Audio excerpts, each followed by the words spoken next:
शेतकऱ्यांच्या उन्नतीसाठी केंद्र सरकार कटिबद्ध आहे. सर्वसामान्य जनतेला सामाजिक न्याय देणं, शेतकऱ्यांचं कल्याण करण्यासाठी केंद्र सरकार प्राथमिकता देत आहे. महिला शेतकऱ्यांची उपस्थिती त्यांचं अधिक योगदान असल्याचं दर्शवतं, असं प्रतिपादन केंद्र शासनाच्या सामाजिक न्याय आणि सक्षमीकरण मंत्रालयाचे राज्यमंत्री रामदास आठवले यांनी केले.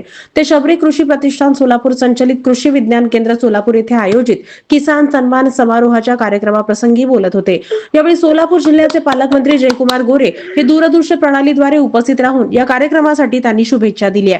यावेळी व्यासपीठावर जिल्हाधिकारी कुमार आशीर्वाद, शबरी कृषी प्रतिष्ठान सोलापूरचे अध्यक्ष प्रदीप गायकवाड, राष्ट्रीय डाळिंब संशोधन केंद्र सोलापूरचे संचालक डॉक्टर राजीव मराठे, राजाभाऊ सर्वदे कृषी विज्ञान केंद्र सोलापूरचे वरिष्ठ शास्त्रज्ञ तथा प्रमुख डॉक्टर लालासाहेब तांबडे उपस्थित होते. सन्मान निधीच्या 19व्या हप्त्याचं वाटप माननीय पंतप्रधानांच्या शुभ हस्ते ऑनलाईन पद्धतीने करण्यात आलं. सोलापूर येथे आयोजित या कार्यक्रमाच्या अध्यक्षस्थानी शबरी कृषी प्रतिष्ठान सोलापूरचे अध्यक्ष प्रदीप गायकवाड यांनी कैलासवासी ज्योतिराम गायकवाड यांच्या प्रयत्नातून हे कृषी विज्ञान केंद्र उभं आहे. ते शेतकऱ्यांना तांत्रिक माहिती देत आहे. सध्या शेतीमध्ये खर्च कमी करणं हे सगळ्यात मोठं आव्हान आहे. यासाठी सेंद्रिय शेतीची वाट धरावी लागेल, असं प्रतिपादन आठवले यांनी केलं. कार्यक्रमाच्या सुरुवातीला केंद्रीय राज्यमंत्री रामदास आठवले यांनी मान्यवरांसह कृषी प्रदर्शनाची पाहणी केली.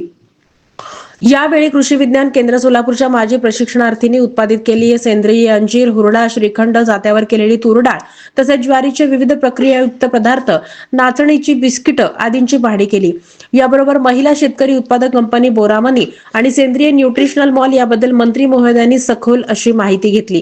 प्रास्ताविकात कृषी विज्ञान केंद्र सोलापूरचे वरिष्ठ शास्त्रज्ञ तथा प्रमुख डॉक्टर लालासाहेब तांबडे यांनी किसान सन्मान निधी योजनेविषयी सविस्तर अशी माहिती देत उपस्थित शेतकऱ्यांना दिली. कार्यक्रमाच्या आयोजनामागचा हेतूही त्यांनी विशद केला. राष्ट्रीय डाळिंब संशोधन केंद्र सोलापूरचे संचालक डॉक्टर राजीव मराठे यांनी डाळिंब लागवडीविषयी सविस्तर माहिती या प्रसंगी दिली. नैसर्गिक शेती, सेंद्रिय निविष्ठांचा वापर याविषयी सेंद्रिय शेती करणारी शेतकरी श्री उमेश श्रीधर देशमुख काळेगाव तालुका बार्शी आणि अजित ओक हत्तूर तालुका दक्षिण सोलापूर यांनी आपले अनुभव कथन केले.